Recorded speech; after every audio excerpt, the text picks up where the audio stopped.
Bismillahirrahmanirrahim. Assalamu alaikum warahmatullahi wabarakatuh. I hope you all are fine. Today I am going to teach you workbook of social studies grade 4. First of all, you have to open planner.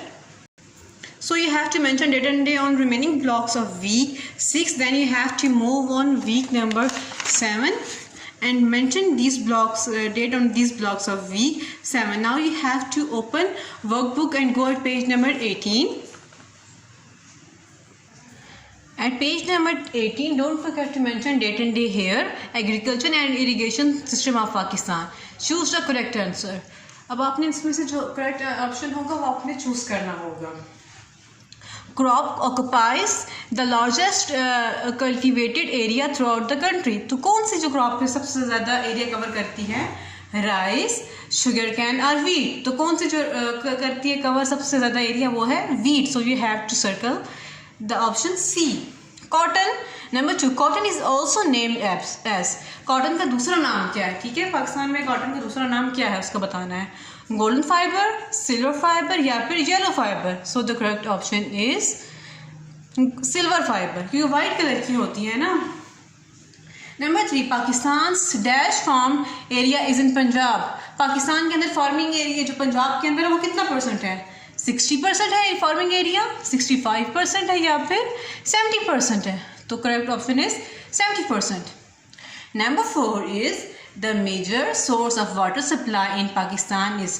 Pakistan के अंदर जो major source है पानी provide करने का वो कौन सा है, कौन सा दरिया है? इंडस रिवर, झेलम रिवर और Sutlej river. Correct is Indus river. So you have to circle Indus river. Move करेंगे नेक्स्ट क्वेश्चन की तरफ. Filling the blanks with appropriate word. ठीक है, जो इसके साथ जो सुटेबल वर्ड होगा हम उसको यहाँ पे लिखेंगे. Agriculture provides raw material to the dash sector of Pakistan. जो एग्रीकल्चर होता है ये पाकिस्तान के किस सेक्टर को रॉ मटेरियल प्रोवाइड करता है? तो कौन सा रॉ मटेरियल प्रोवाइड करता है? That is industrial. Number 2 is about -% of Pakistan's population is directly or indirectly related to agriculture. Pakistan में कितना % जो है पॉपुलेशन वो एग्रीकल्चर पर डिपेंड कर रही है? तो कितनी % है? 70% जो पाकिस्तान की पॉपुलेशन है वो एग्रीकल्चर पे डिपेंड कर रही है. Number 3 is dash maintains a good digestive system. तो कौन सा जो हमारे पास क्रॉप है वो डाइजेस्टिव सिस्टम को मेंटेन रखती है, सही कंडीशन में रखती है? दैट इज चिकपी, ग्रेम, चने. Cotton is a dash climate crop and needs lots of sunshine. Cotton जो होती है वो कौन सी जगह पर रहने वाली क्रॉप है और उसको ज़्यादा सनशाइन की ज़रूरत होती है, ज़्यादा सूरज की रोशनी की ज़रूरत होती है. सनशाइन का जिक्र आएगा, इट मीन्स कि वार्म क्रॉप होगी ना, वार्म क्लाइमेट इसको चाहिए होगी. तो यहाँ पे क्या आएगा फिर? वार्म आएगा. WARM, warm. Due to lack of rainfall, बारिशों में कमी की वजह से farming largely depends on dash. बारिश जब कम होती है तो फार्मिंग किस पे डिपेंड की जाती है? That is irrigation. तो इरिगेशन पे बेस करती है फार्मिंग तब, क्योंकि जब पानी नहीं होगा तो फसलों को तो फिर भी कहीं ना कहीं से हमने पानी तो देना होगा ना. तो तब हम क्या यूज़ करते हैं? Irrigation system. Number 6 is rice needs a large amount of dash. जो राइस होता है तो उसको कितनी अमाउंट चाहिए होती है पानी की?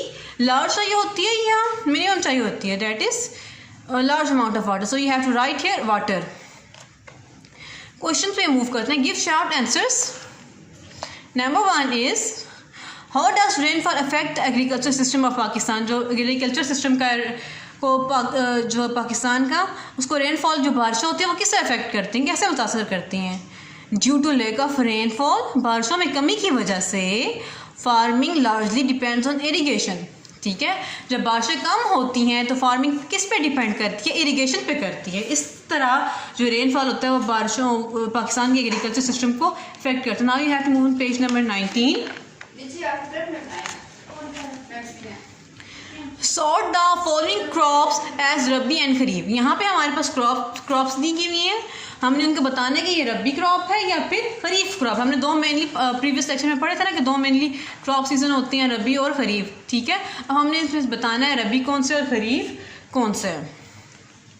शुगर कैन हमने पढ़ा था कि शुगर कैन कौन सी क्रॉप होती है? Kharif. So you have to write here kharif.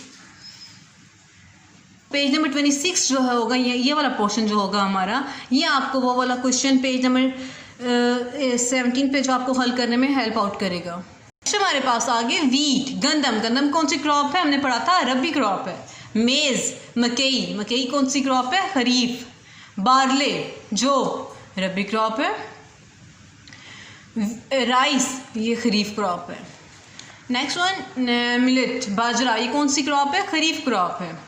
Cotton, खरीफ। ग्रेम्स, चने। चने कब हमने उगाए जाते हैं? ये रबी में उगाए जाते हैं, वीट के साथ ही होते हैं ना ये भी। टोबैको, तंबाकू। तंबाकू कौन सी होगी? खरीफ। ऑयल सीड्स, ऑयल सीड्स भी जब गंदम उगाई जाती है तब हम क्या करते हैं? ऑयल सीड्स को तब हम उगाते हैं। ये भी कब होते हैं? रबी में होते हैं।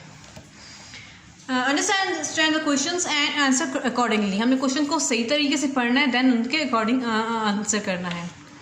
Question number 3 is name the few things made up of silver fibre. Silver fibre से बनने वाली कुछ चीज़ों की हम लोगों ने यहाँ पे नाम बताने हैं। फर्स्ट वन इज ज्वेलरी बनती है उसके साथ, क्लॉथ्स कपड़े बनते हैं, होजरी आइटम्स बनते हैं और एक्सेट्रा। इस तरह की कुछ और चीज़ें बनाई जाती हैं। ठीक है,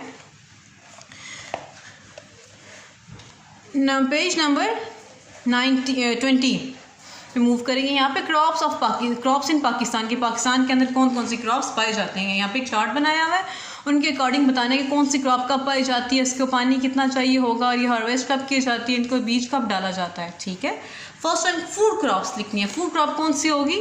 जो पहले हम लोगों ने बुक रीडिंग में हमने देखा था, जो हमारे पास चार्ट है, तो वो चार्ट हमारी यहाँ पे भी हेल्प करेगा इसको सॉल्व करने में।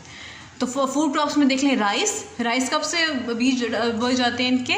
सोन इन अप्रैल टू जून, अप्रैल से जून तक बोया जाता है बीज, और अक्टूबर से दिसंबर में इनको हार्वेस्ट किया जाता है। वाटर रिक्वायर्ड इनको कितना होता है? लेस अमाउंट होती है, मोर अमाउंट होती है, तो यहाँ पे क्या लिखें? More amount of water require होता है, इनको ज़्यादा पानी चाहिए होता है। नेक्स्ट वन इज़, जो हमारे पास नेक्स्ट कॉलम आ रहा है वो food crops other than grains. जो फूड क्रॉप्स होती हैं ग्रेन्स के अलावा वो कौन सी हैं? यहाँ पे लिखना है शुगर कैन, गन्ना। अप्रैल टू जून तक इसको सोन किया जाता है, मीन्स के बोया जाता है बीज इनका। हार्वेस्टेड इन अक्टूबर टू दिसंबर, और कब इनकी काश्त की जाती है? अक्टूबर से लेकर दिसंबर तक। वाटर रिक्वायर्ड, इनको पानी कितना चाहिए होता है? मोर अमाउंट ऑफ वाटर, इनको कितना पानी चाहिए होता है? बहुत ज़्यादा मिकदार में पानी चाहिए होता है। कैश क्रॉप्स मीन्स जिनको बेच के हम लोग पैसा वगैरह भी कमा सकते हैं या और भी कुछ काम कर सकते हैं, इसको क्या बोलते हैं? कॉटन। अप्रैल टू जून इनको उगाया जाता है, हार्वेस्टेड इन काश्त की जाती है इसकी अक्टूबर से लेकर दिसंबर तक। वाटर रिक्वायर्ड क्या होता है इसमें? More amount of water is required, और यहाँ पे भी इनको मोर अमाउंट चाहिए होती है, मीन्स कि ज़्यादा पानी चाहिए होता है। एग्रीकल्चर क्रॉप्स, ये कौन सी क्रॉप्स होती हैं?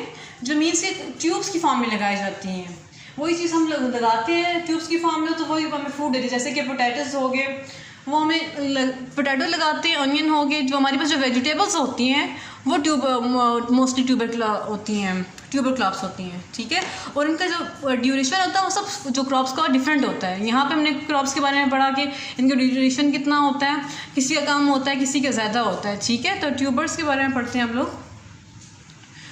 सोन इन जनवरी टू फेब, जो जनवरी से मीन्स कि पोटैटो के बारे में पढ़ लेते हैं, कोई भी आ जाती है वेजिटेबल इसके अंदर, जो जनवरी से फरवरी के दरमियान तक हम इनको लगाते हैं, और हार्वेस्टेड इन 8 to 12 मंथ्स। और वाटर रिक्वायर्ड कितना होता है? 500 to 700 मिलीमीटर्स।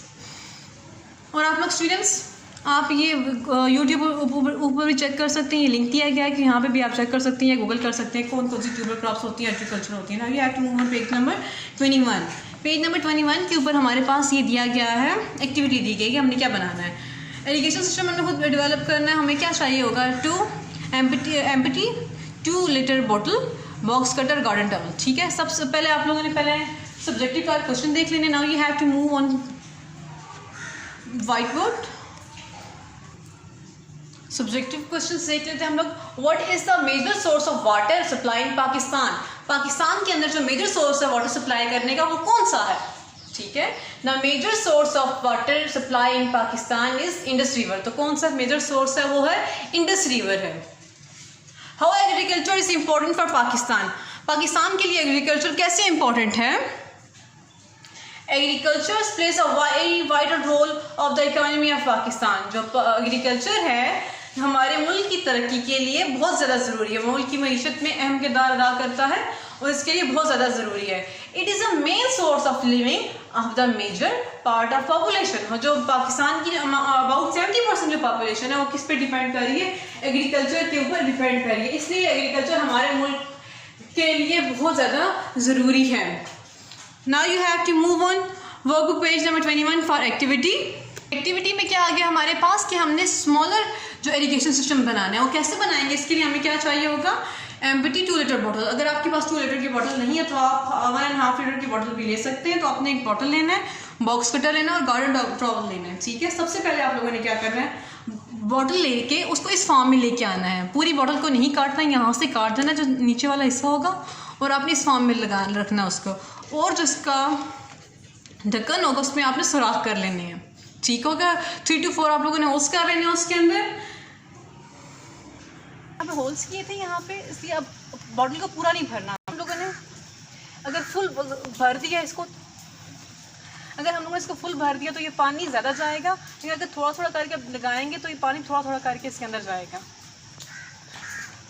स्टूडेंट्स, आप लोगों ने इस इरिगेशन सिस्टम को अपने होम पे भी बनाना है और इसको ट्राई करना है कि ये पानी इसके अंदर से कैसे जाता है, ठीक है। ऐसे ये स्मॉल इरिगेशन सिस्टम यूज़ करने का हमें फ़ायदा ये होगा कि जो प्लांट के अंदर है ना वो थोड़ा थोड़ा करके पानी जाता रहेगा और वो प्लांट हमारा ड्राई नहीं होगा। आप लोगों ने इस यूनिट को अच्छे से तरीके से प्रिपेयर करना है। Stay home, stay happy. अल्लाह हाफिज़।